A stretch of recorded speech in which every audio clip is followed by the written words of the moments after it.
Kaya hindi po ko nakapagpatuloy. Now, we're going to continue ang pag-uusapan po natin ngayon sa umagang ito.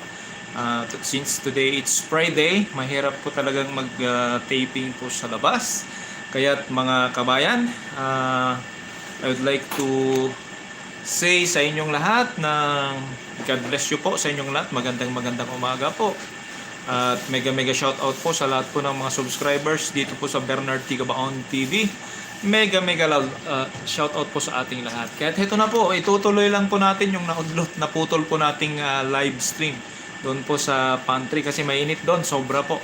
Halos hindi ko makayanan yung init. So nandito po ako ngayon sa aking room.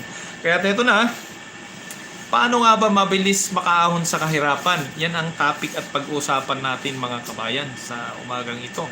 Magbibigay ako ng 3 tips o paraan para makaahon tayo sa kahirapan. Kasi lahat naman ng isang ama, ina, parents, o di kaya guardians, o di kaya breadwinner na naglalayon na makaahon sa kahirapan ay naghahanap tayo ng solusyon kung ano ang ating mga dapat gawin. Kaya heto na mga kabayan, wag na po tayong patumpik, direkta na po tayo sa ating topic. Ito na po, baybigkasin ko na po, disiplina, focus at mag-reinvest. Yan po ang ating i-consider kung gusto po nating mas mabilis na makaahon sa kahirapan. Dito po sa disiplina, isang sangkap po sa ating buhay na kinakailangan nating mag-control talaga. Ano ba ang benepisyo pag nagko-control ka? Siyempre kapag ka nagko-control ka, lalong-lalo na sa iyong sarili, ibig sabihin, mayroon kang control. Kung i-divert mo, makokontrol mo din yung pera mo. Kasi kung wala kang control, ibig sabihin, hindi mo rin makokontrol yung mga asset at wealth mo.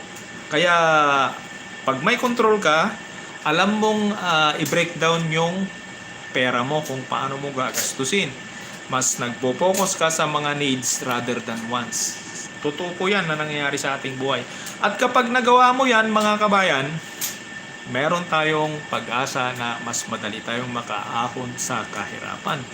At isa pa, iwasan natin ang impulse buying. Yung impulse buying, madalas nangyayari kapag may mga sale dito, sale doon.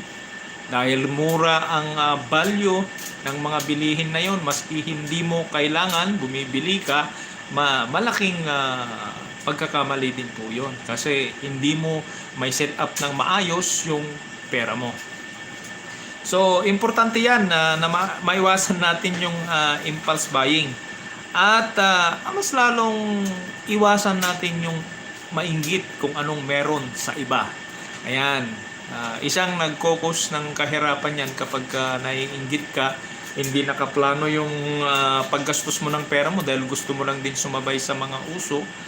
Hindi talagang mahirap po yan. Hindi po tayo makakaahon sa kahirapan yan pagka ganyan mga kabayan.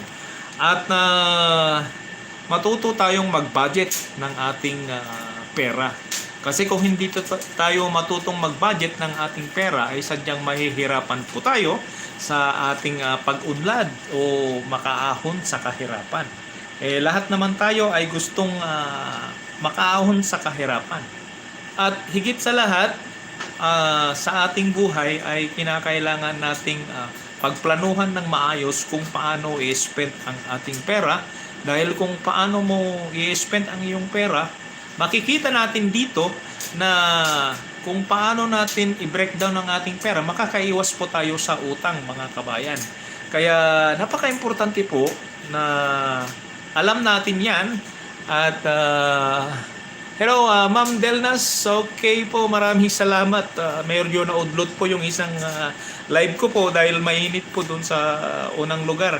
At dito ako sa aking room ngayon. Ang sa akin lang ay hindi naman po masama na umutang, lalong-lalo na kapag kailangan po ng ating mga anak, pang-tuition, patungkol po sa ating health. Pero maiiwasan natin yan kung nagkakaroon tayo ng plano sa ating pera. Kaya nga, bago pa lamang tayong sumahod, bago pa tayo mag-grocery, ay alam na natin, meron ng direction yung pera natin, nililista na natin. However, dumarating sa ating buhay kasi yung instant na paggastos. Ano itong instant na kinakailangan nating gumastos, minsan napapautang tayo. Siyempre, yung mga mahal natin sa buhay, minsan, emergency. Pagka walang naitago na emergency fund, medyo may nagkasakit, meron biglang nag-tuition, kung wala tayong emergency fund, ay napapautang po tayo. Kaya pag na-control natin yan, ibig sabihin, mas okay yung sitwasyon mo, mas madali tayong umasenso sa ating buhay.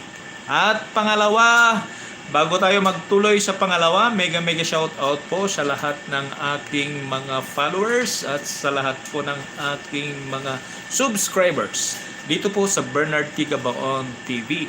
At sa aking mga kalugar, mega shoutout po dyan po sa Candon City. At heto na po ang pangalawa. Ang pangalawa po ay kinakailangan po tayong mag-focus.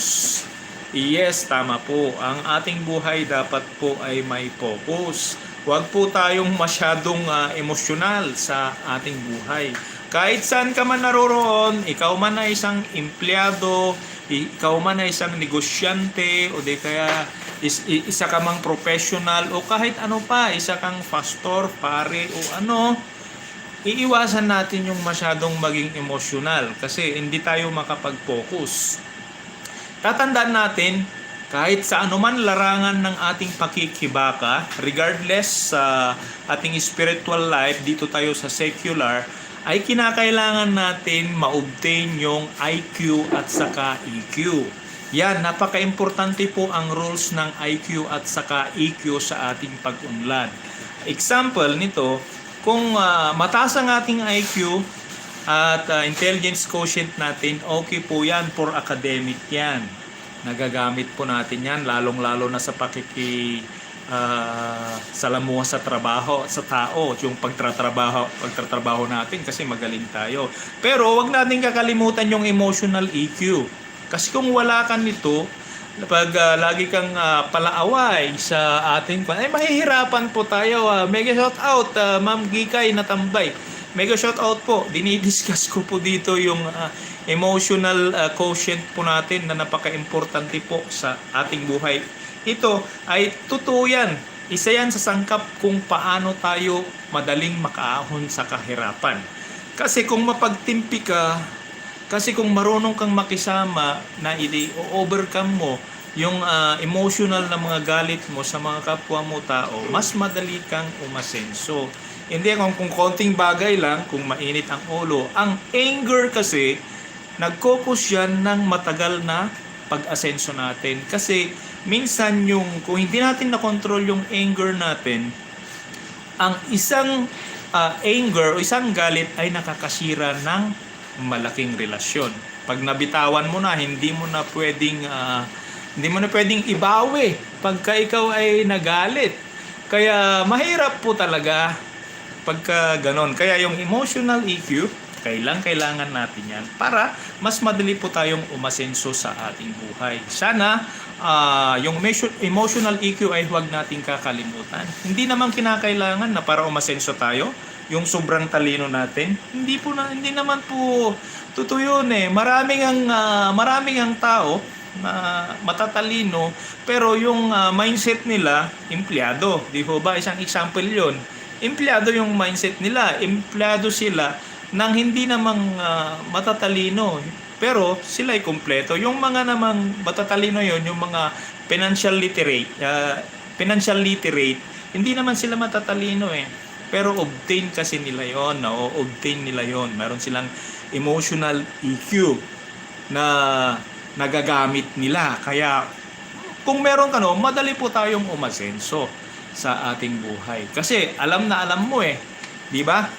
Pag meron ka mas madali kang makapokus. Kasi sabi ko nga, kahit anong larangan ka naroroon, businessman yan, o di kaya nagtuturo ka man, o di kaya anumang profession mo, magsasaka ka man, basta kahit nasaan ka, kung may focus ka, mas madali kang umasenso.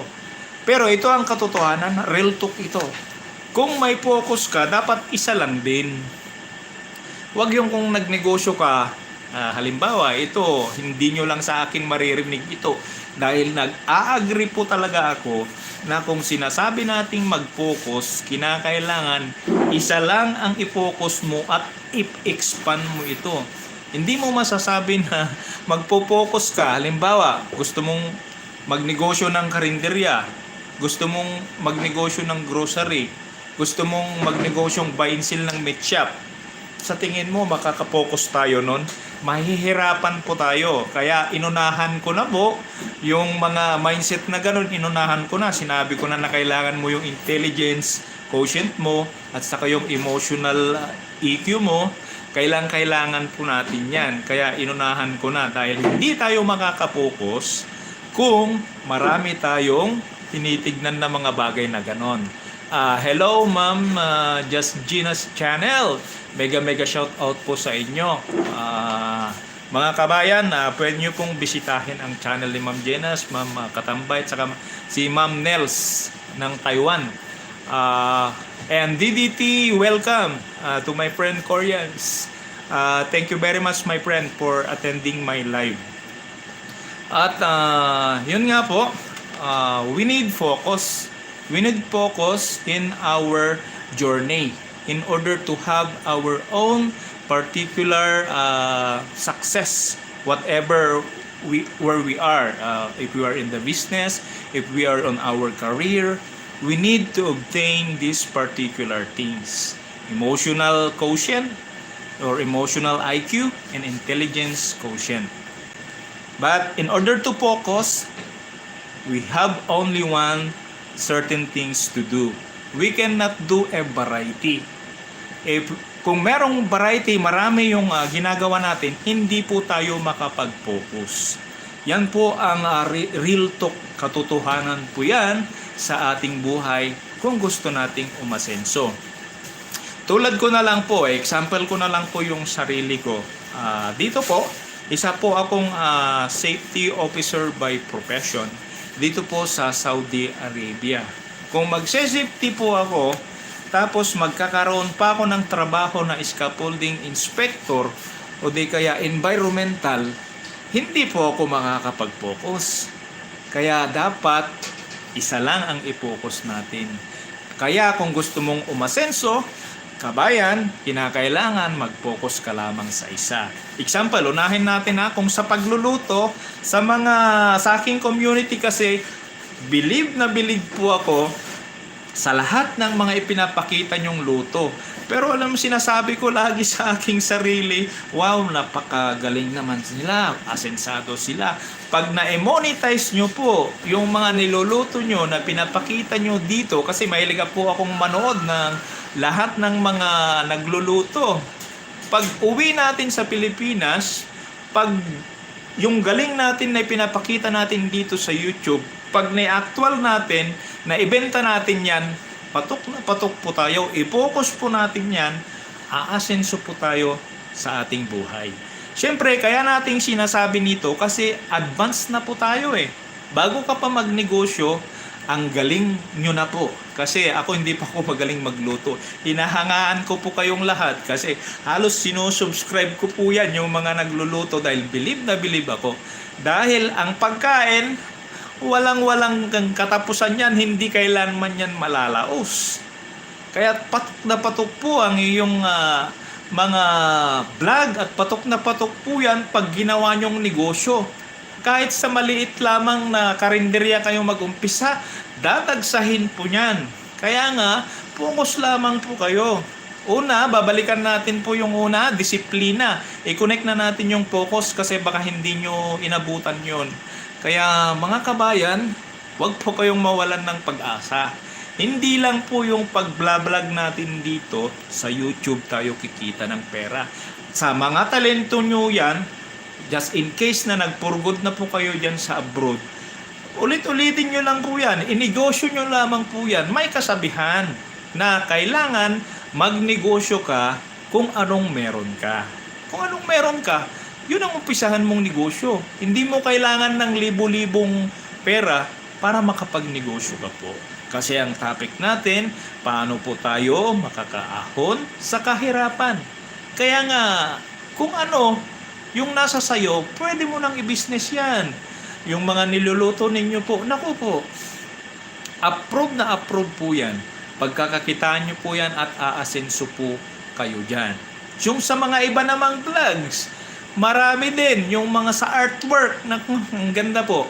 Talagang pag na-monetize nyo po yan, yung dito sa ating mga vlogs, yan sa mga artwork, tubero, at kung ano-ano pa dyan, naku po, talagang asenso po tayo. Kailangan lang natin ma-figure out natin at ma-visualize natin, makita natin ito, at pahalagahan po natin yan. Kaya naman tayo nagnenegosyo dahil panahon na po para tayo ay umusbong, panahon na po para umusbong ang nakatanim na talento sa ating buhay. Kaya kung malapit ka nang magpurgod, huwag kang mag-alala kasi lalong-lalo na sa mga domestic helper. Kasi wala ka nang problemahin sa pagnenegosyo, ang galing mo nang magluto. Lalong-lalo na pag ginawa mo yan pag umuwi ka sa Pilipinas. Huwag na po tayong mag-alala. Panahon na po yan pag nagpurgod ka. Ibig sabihin, panahon na para umusbong yung itinanim mo na talento sa pagluluto na ginawa mong magandang serbisyo dyan sa mga amo natin. Kaya nga po, maganda pong negosyo ang pagkain at kailanman ay hindi po yan maluluma.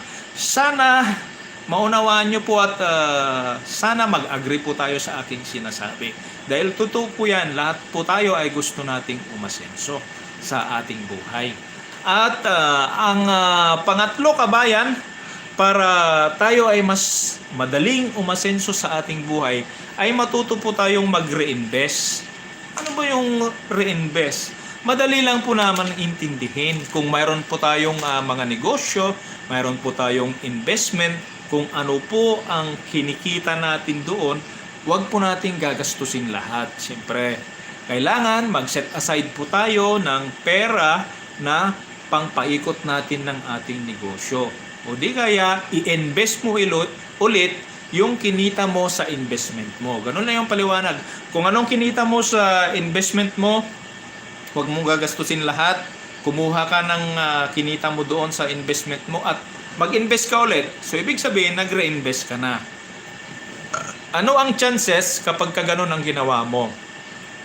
Ang chances nun ay lalaki ng lalaki ang iyong kita. So, the chances, if you're going to reinvest the income of your investment, it will double, triple. It depends upon your native ability to expand your business. So, wag po nating ubusin lahat pag meron tayong kita. In the world of business, sa mundo ng business mga kabayan, hindi po kagaya ng ating sahod na gaya ng construction, may Sabado, may kinsenas, mayroon tayong sweldo buwan-buwan, hindi po ganun ang business. Ang business po, ang realidad, mag-umpisa tayo sa mga maliliit na negosyo. Sa una, kikita ka niyan. Pag subukan mong mag-umpisa ng karinderya o di kaya turo-turo na kainan o kung anong niluluto mo, sa una kabayan, kikita ka niyan. Kaya bilisan mo nang magtago pag kumita ka niyan. Magtabi ka na talaga.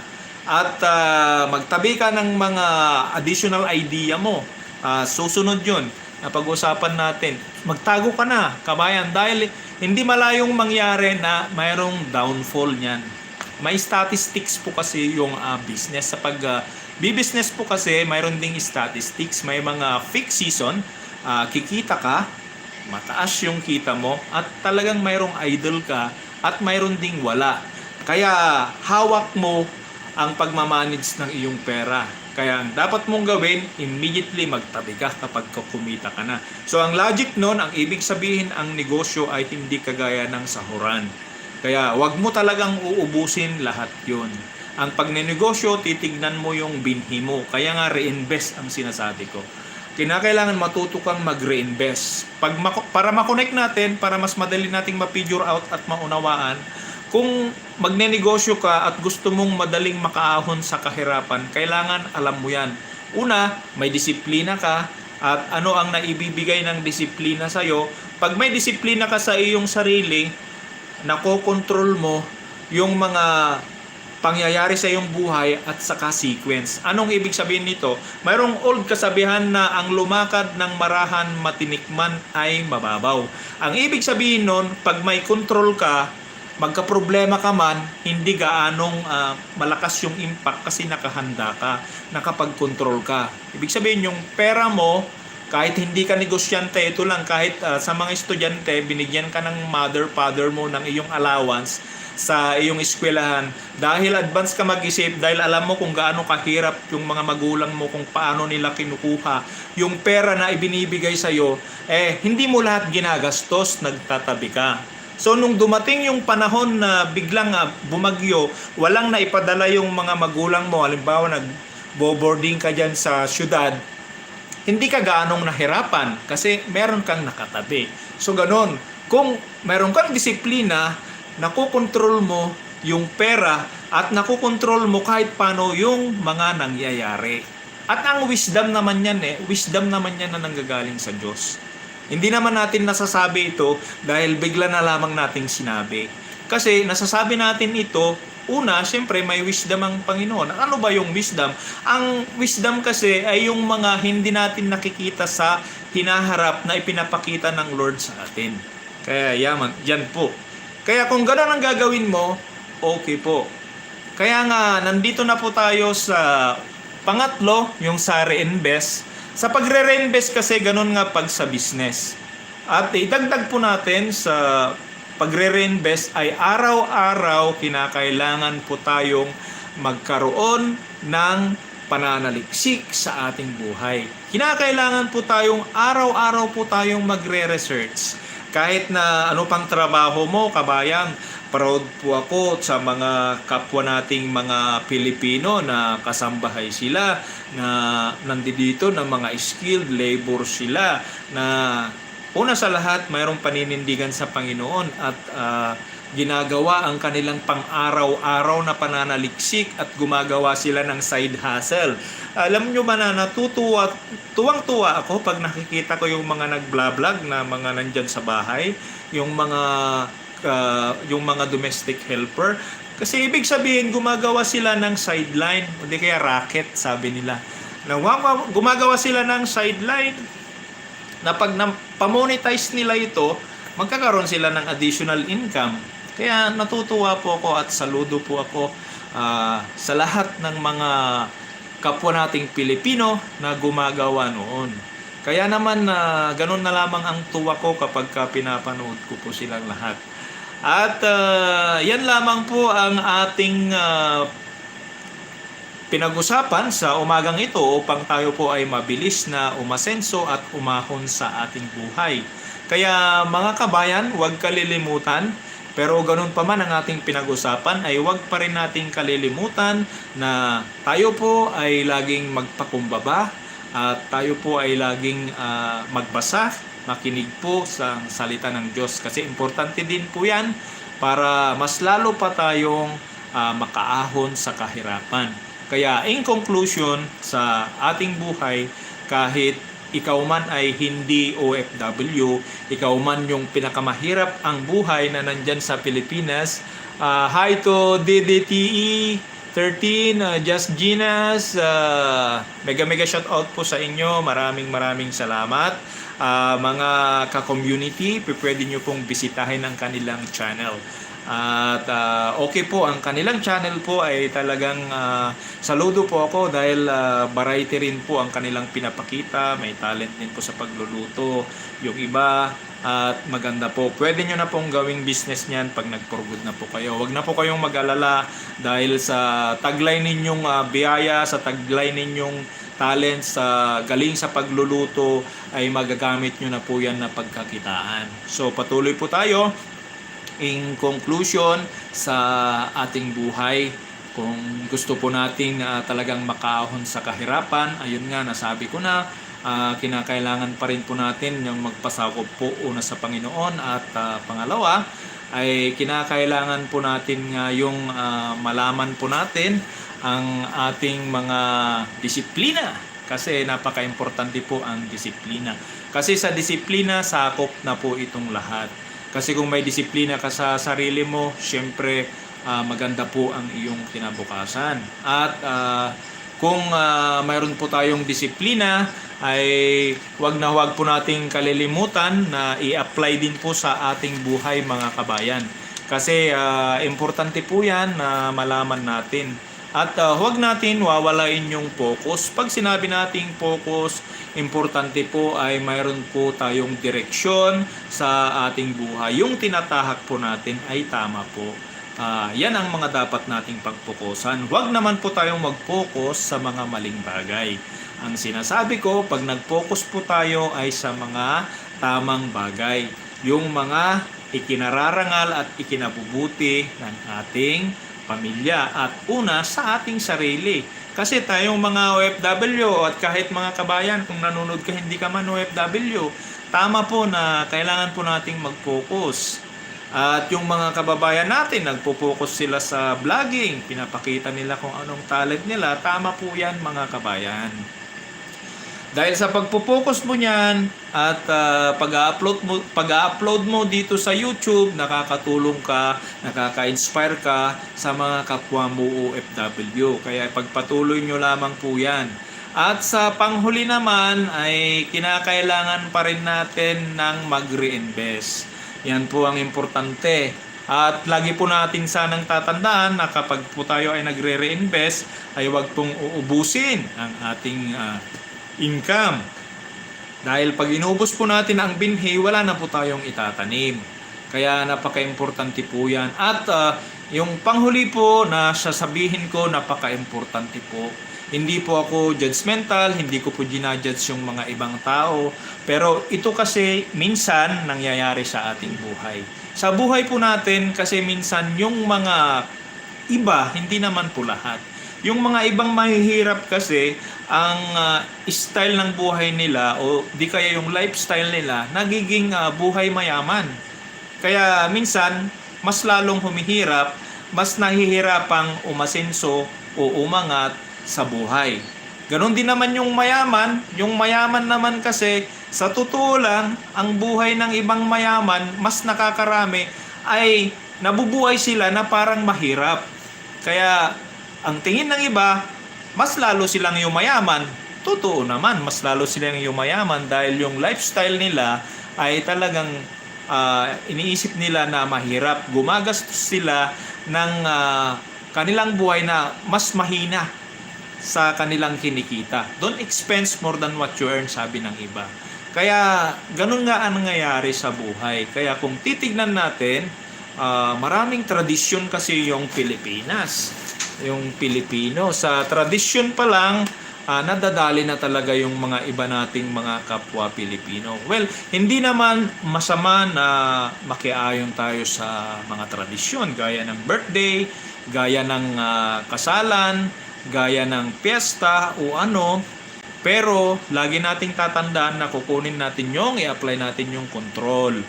Yan, yung disiplina. At lagi nating titignan yung focus at dito reinvest. Kasi pag nakita mo, halimbawa, magbe-birthday ka, wala kang pera. Halimbawa, wala kang pera. Gusto mong mag-birthday. Pwede ka pa rin namang mag-birthday. Pero huwag lakihan yung uutangin mo. Kasi mahalaga sa buhay mo yung birthday rin. Lalong-lalo na kapag kaanak mo yung magbe-birthday, wala kang pera. Sa ngiti pa lang ng anak mo, tuwang-tuwa ka na. Sa kasiyahan pa lang ng anak mo bilang ama, isa kasi akong ama ngumiti lang yung anak ko, matuwa lang yung anak ko, tuwang-tuwa na ako. Bakit hindi ko nga ipangutang yan? Kaya kong ipangutang, pero tatandaan pa rin natin yung control. Papaliwanag pa rin natin sa anak natin kung hindi naman yan dibo. Papaliwanag natin. Sige ito anak, mahal na mahal kita, wala tayong pera, pero mangungutang tayo, pero ito yung limitasyon natin ha. Bis na bibili tayo ng ganito, control natin dito. Ganon po yung ibig kong sabihin. Ang pag-asenso, ang ibig kong sabihin ay nasa ating kamay at nasa Panginoon. Dahil nasabi ko na po yung control. In conclusion, ang ibig kong sabihin sa ating buhay ay lagi po tayong magpasakop sa Diyos, lagi po tayong magkaroon ng control lagi po tayong magkaroon ng disiplina at lagi po tayong magkaroon ng integrate na natin yung pananampalataya sa Diyos para tayo po ay makapag-focus. Kaya importante po yun, makapag-focus po tayo. At ang panghuli po, para tayo po ay magtagumpay sa ating buhay, ay wag po nating wawalain yung ating reinvestment. Kailangan po na tayong mag-reinvestment. Kaya mga kabayan dito sa Bernard T. Community TV, maraming salamat po. Mega shout out po sa inyong lahat na dumalo po sa ating live sa umagang ito. At ang masasabi ko po, pagpalain po kayo ng Diyos at nawa lahat po tayo ay magtagumpay sa ating buhay. Regardless kung ano man ang ating trabaho, labor man o anuman, ako po ay proud sa inyo at saludo po ko sa inyo. Nakikita ko po yung hirap ninyo. Yes, Ma'am Matildits, maraming salamat po Ma'am Matildits channel at mega shout out po sa inyo at heto na nga po ay mamayang hapon ay itutuloy natin ang ating live na ito at sana magtagumpay po tayong lahat sa ating buhay. God bless po sa inyong lahat at goodbye for the meantime. Yes po, Ma'am Matildits. God bless po sa inyong lahat at puntahan nyo po ang kanyang channel.